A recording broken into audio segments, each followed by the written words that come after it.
April 22 April 22ని ప్రతి సంవత్సరం అంతర్జాతీయ ధరణి దినోత్సవం వరల్డ్ హెల్త్ డేగా జరుపుకుంటాం. ఈ హెల్త్ డేగా జరుపుకోవడానికి మూల కారణం ఏంటో మనం ఫస్ట్ చూద్దాం. యునైటెడ్ స్టేట్స్లోని 1969లో కాలిఫోర్నియాలోని శాంటా బార్బర్లో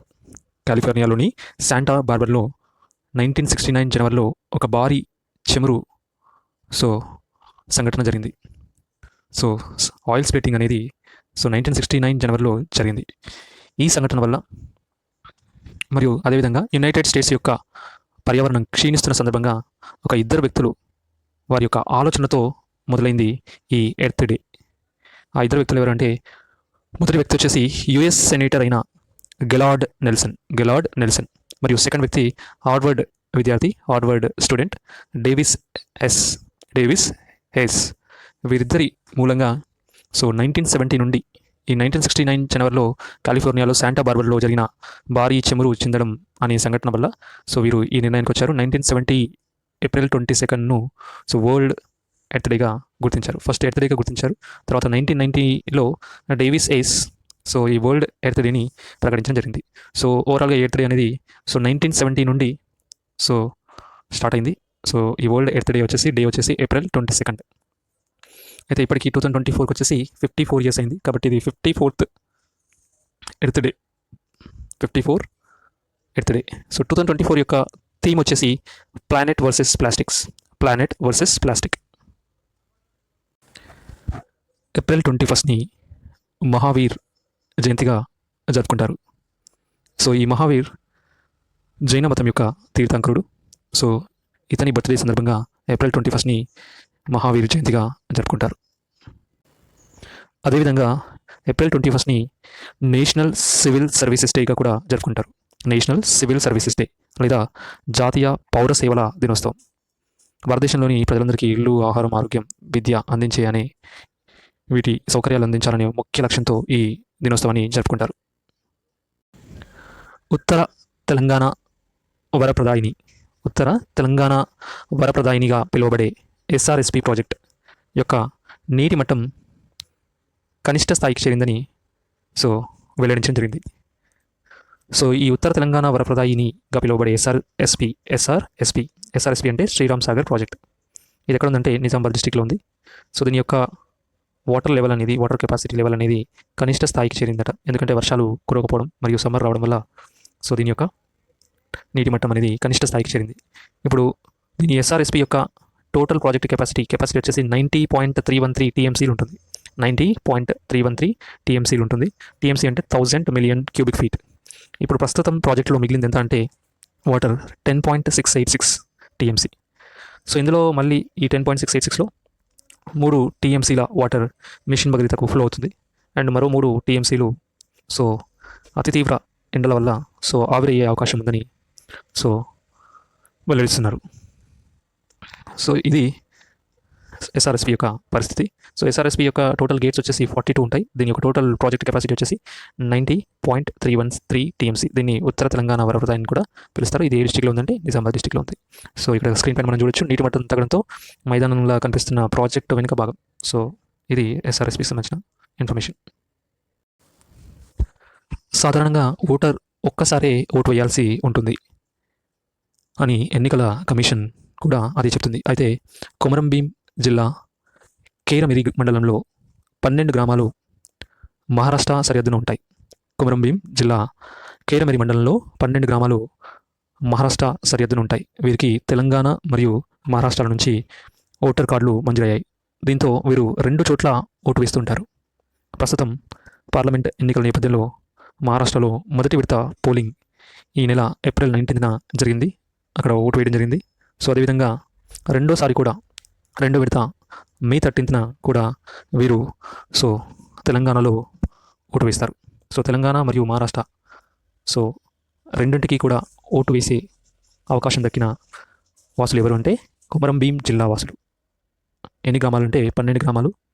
ఏ మండలం అంటే కెరమెరి మండలంలోని 12 గ్రామాలు ఈ మహారాష్ట్ర సరిహద్దున ఉండడం వల్ల వీరికి 2 సార్లు ఓటు వేసే హక్కు దక్కింది.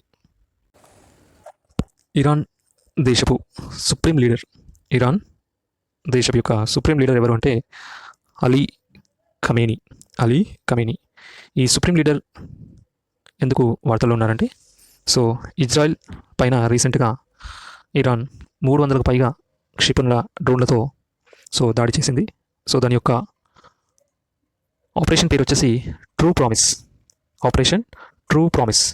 ఈ ఆపరేషన్ ట్రూ ప్రామిస్ సో వల్ల ఈ 300 పైగా డ్రోన్ల క్షిపణి దాడి వల్ల ఇజ్రాయెల్కి సో స్వల్ప పూరితమైన నష్టం కలిగిందని కూడా సో ఇతను రీసెంట్గా వెల్లడించడం జరిగింది. సో ఇతను ఎవరు అంటే ఇరాన్ దేశం యొక్క సుప్రీం లీడర్ ఎవరు అంటే అలీ ఖమీనీ.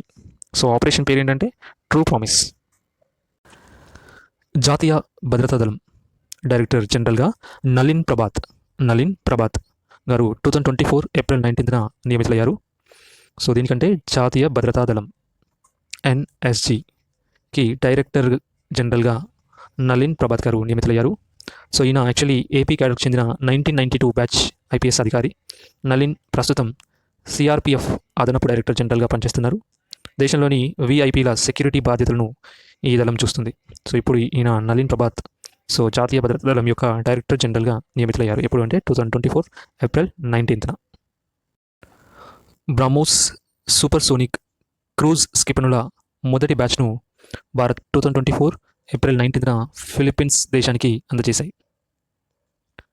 సో ఫిలిప్పీన్స్కు బ్రహ్మోస్లను అందించేందుకు భారత్ 2 ఏళ్ల క్రితం $37.5 కోట్ల ఒప్పందాన్ని కుదుర్చుకుంది. దీని కింద మన దేశం 3 బ్యాటరీల క్షిపణులు మరియు లాంచర్లు సంబంధిత ఇతర పరికరాలను సరఫరా చేయాలి. బ్రహ్మోస్ క్షిపణికి సంబంధించి ఇదే తొలి ఎగుమతి. భారత వాయుసేనకు చెందిన C-17 గ్లోబ్ మాస్టర్ విమానంలో ఈ క్షిపణులు ఫిలిప్పీన్స్ దేశానికి చేరవేసింది. సో C-17 గ్లోబ్ మాస్టర్ విమానంలో ఏ దేశానికి ఎగుమతి చేసిందంటే ఫిలిప్పీన్స్. ఈ ఫిలిప్పీన్స్కి ఎప్పుడు అంటే ఏప్రిల్ 19, 2024. బ్రహ్మోస్ అంటే ఇది 2 దేశాల నదుల యొక్క పేరు. బ్రహ్మపుత్ర మన దేశం యొక్క నది రివర్ బ్రహ్మపుత్ర, మరియు రష్యాకు చెందిన మాస్కో రివర్కి సంబంధించిన ఈ 2 నదుల కలయిక పేరే ఈ బ్రహ్మోస్ మిసైల్. అనంత్ టెక్నాలజీస్ వ్యవస్థాపకుడు చైర్మన్ డాక్టర్ పావ్లోరి సుబ్బారావును aeronautical society of India 2024 April 17 రోజున ఆర్యభట్ట అవార్డుతో సత్కరించింది. ఆర్యభట్ట అవార్డు. ఈ ఆర్యభట్ట అవార్డు అనేది ఎవరి వశమైందంటే సో పావ్లోరి సుబ్బారావు. దీన్ని ఎవరు ప్రజెంట్ చేయడం జరిగిందంటే aeronautical society of India. So April 17, 2024న ఈ ఆర్యభట్ట అవార్డుతో సత్కరించడం జరిగింది. ఎవరిని అంటే పావ్లోరి సుబ్బారావు. దేశంలో ఆస్ట్రోనాటిక్స్ రంగంలో విశేష సేవలు అందించినందుకు డాక్టర్ పావ్లోరి సుబ్బారావుకు ఈ అవార్డు దక్కింది. ఆయన గతంలో భాస్కర అవార్డు గ్రహీతగా గుర్తింపు పొందారు. ఈ 2 అవార్డులను దక్కించుకున్న శాస్త్రవేత్తగా ఆయన గుర్తింపు సాధించారు. ఎవరు అంటే పావ్లోరి సుబ్బారావుకి భాస్కర్ అవార్డు మరియు అదేవిధంగా ఆర్యభట్ట అవార్డు వచ్చింది. ఎందుకంటే ఈయన ఆస్ట్రోనాటిక్స్ రంగంలో అందించిన విశేష సేవలకు గుర్తింపుగా ఈ అవార్డులు డాక్టర్ పావ్లోరి సుబ్బారావుకి దక్కాయి. మోతీలాల్ ఓస్వాల్ ఈయన ఒక ఫైనాన్షియల్ సర్వీసెస్. ఇతను ఒక అంచనా వేయడం జరిగింది. అదేంటంటే ఇరాన్ మరియు ఇజ్రాయెల్కి యుద్ధ వాతావరణం నెలకొల్పడంతో హార్మోజ్ జలసంధి ఒకవేళ మూసేస్తే ఈ చమురు కానీ LNG కానీ యొక్క ధరలు అమాంతం పెరిగిపోతాయని సో వెల్లడించడం జరిగింది. సో ఒమాన్ మరియు ఇరాన్ మధ్య సో నేరుగా ఉండే సముద్ర మార్గమే ఈ హార్మోజ్ జలసంధి. ఈ హార్మోజ్ జలసంధి నుండి Saudi Arabia, UAE, Kuwait, Qatar, Iraq, Iran దేశాల నుంచి వివిధ దేశాలకు ఈ మార్గంలోనే రోజుకు 2.1 కోట్ల బ్యారెళ్ల ముడి చమురు ఎగుమతి అవుతుంది. అలాంటి పరిస్థితుల్లో ఒకవేళ సో ఇరాన్ ఈ హార్మోజ్ జలసంధిని క్లోజ్ చేస్తే చాలా ఇబ్బంది ఏర్పడుతుందని చెప్పడం జరిగింది. మన భారతదేశం విషయానికి వస్తే సో భారత అవసరాల్లో 85% ముడి చమురు సౌదీ, ఇరాక్, UAE నుంచి రవాణా అవుతుంది. మరియు ఖతర్ నుంచి LNG కూడా ఈ మార్గంలోనే వస్తుంది. సో ఒకవేళ ఈ హార్మోజ్ జలసంధి ఇరాన్ మూసేస్తే చాలా ఇబ్బందులు తప్పవు. మరియు అదేవిధంగా ఇప్పటికే బ్యారెల్ ముడి చమురు అనేది $90 వద్దకు కదలాడుతుంటే ఇంకా వీటి యొక్క ధరలు అమాంతంగా పెరిగే అవకాశం ఉందని సో మోతీలాల్ ఓస్వాల్ ఈయన ఒక ఫైనాన్షియల్ సర్వీస్ ఈయన వెల్లడించడం జరిగింది. ఖతర్ రాజధాని దోహాలోని హమద్ అంతర్జాతీయ విమానాశ్రయం.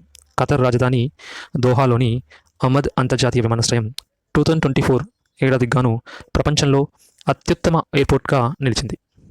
సింగపూర్కు చెందిన చాంగి రెండో స్థానంలో ఉంది. స్టార్ రేటింగ్తో స్కై ట్రాక్స్ ఏటా ఈ జాబితాను విడుదల చేస్తుంది. సో 2023లో ప్రపంచ అత్యుత్తమ విమానాశ్రయంగా చాంగి మొదటి స్థానంలో ఉంది. సో ఈ స్కై ట్రాక్స్ విడుదల చేసే జాబితాలో 2024 ఏడాదికి గాను ఖతర్ రాజధాని అయిన దోహాలోని అహ్మద్ అంతర్జాతీయ విమానాశ్రయం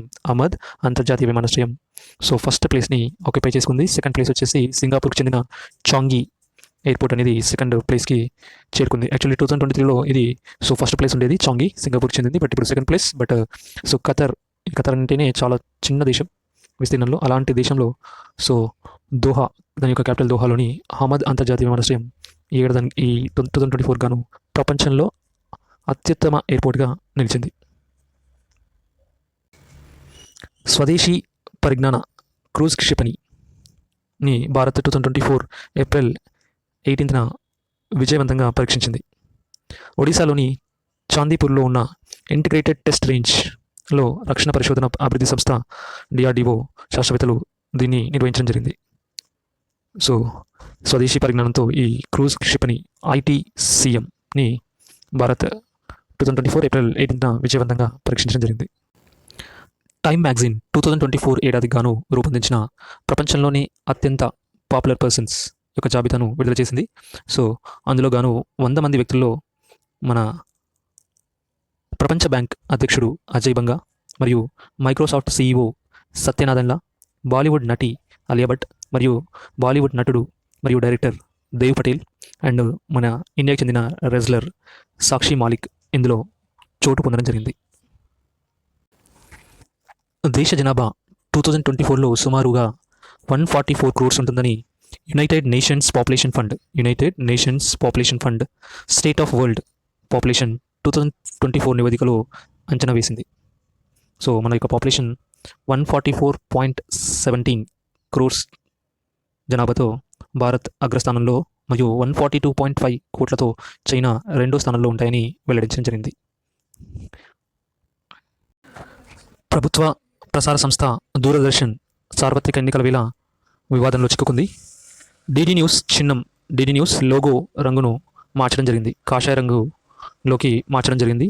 సో ఇది వివాదాస్పదంగా మారింది. సో DD న్యూస్ లోగోను సో ఏ రంగులోకి మార్చడం జరిగిందంటే కాషాయపు రంగులోకి మార్చడం జరిగింది. సో ఇది ఎలక్షన్ మూమెంట్లో ఈ విధంగా చేయడం వివాదాస్పదంగా మారింది. దీర్ఘకాలిక నొప్పులతో బాధపడే వారికి సో AAG ఒక శుభవార్త అందించింది. ఏవైతే లాంగ్ పీరియడ్ పెయిన్స్ ఉంటాయో, దీర్ఘకాలిక నొప్పులు ఏవైతే ఉంటాయో వారికి సో న్యూరో స్టిమ్యులేటర్ ఇంప్లాంట్తో ఉపశమనం కలుగుతుందని so AAG hospital chairman doctor Nageswararao గారు వెల్లడించడం జరిగింది. 24 IGLA S portable anti aircraft మిసైల్లను రష్యా నుండి ఇండియా ఇంపోర్ట్ చేసుకుంది. ఏవి అంటే 24 IGLA S 4.5 కిలోల పెద్ద లక్ష్మణ ఫలం. సో సాధారణంగా లక్ష్మణ ఫలం కిలో నుంచి 2 కిలోల వరకు ఉంటుంది. కానీ భువనగిరి పట్టణ శివార్లోని ఆమెయా కృషి విజ్ఞాన కేంద్రంలో లక్ష్మణ ఫలం సో 4.5 kgsతో కాసింది. ఇది సో 15 అంగుళాల పొడవు ఉంది. సో దీని యొక్క లక్ష్మణ ఫలం యొక్క సో ఉపయోగం ఏంటంటే క్యాన్సర్ వ్యాధి నియంత్రణకు మరియు ఆయుర్వేద మందుల తయారీకి ఈ చెట్టులోని ఏదైతే లక్ష్మణ ఫలం యొక్క చెట్టులోని ప్రతి భాగం వినియోగిస్తుంటారు. ఇది సోర్ సూప్తో పేరుతో పిలిచే లక్ష్మణ ఫలం చెట్టు అని చెప్పడం జరిగింది. సో లక్ష్మణ ఫలం యొక్క చెట్టు పేరు వచ్చి సోర్ సూప్. సో దేని నివారణలో యూజ్ చేస్తారంటే క్యాన్సర్ వ్యాధి నియంత్రణలో ఇది ఉపయోగపడుతుంది.